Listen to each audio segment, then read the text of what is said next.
Hi, my name is Stefano Ashbridge with drumlessonsinla.com. If you've ever gone through a period of time where you feel like everything you play sounds the same, or you just want to come up with some new ideas, here are some things to help you get creative with your playing. Study and observe what great drummers have done.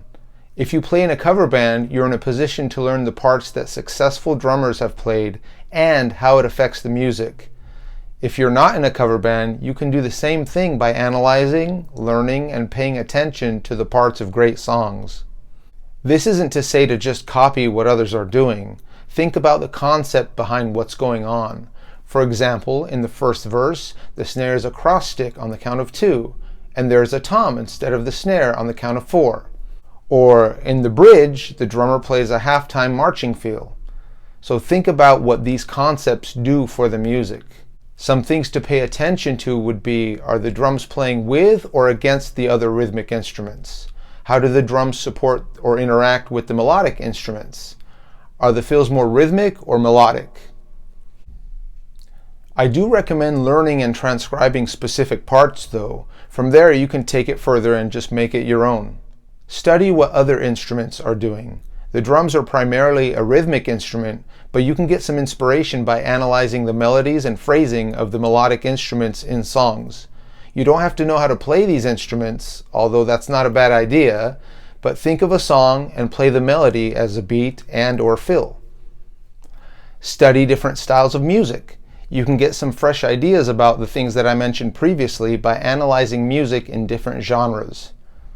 For example, if you're primarily a rock drummer, studying jazz can give you ideas as to how to interact with other musicians. You can even get ideas from different periods of the same genre. Rock and roll from the 1950s is different than rock and roll from the 1990s, for example.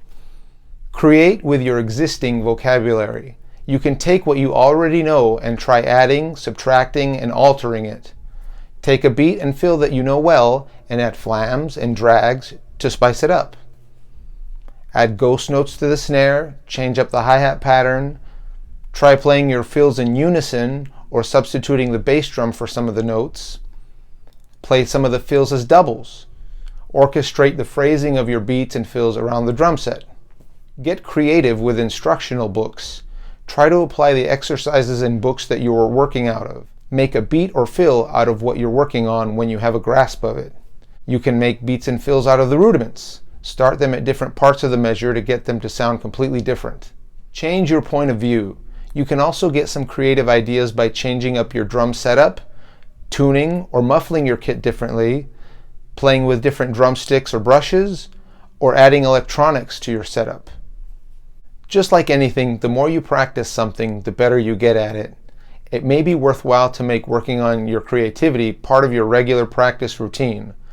I recommend recording what you come up with to see how it sounds, and more importantly, think about how and where you would use these things appropriately. I hope this helps.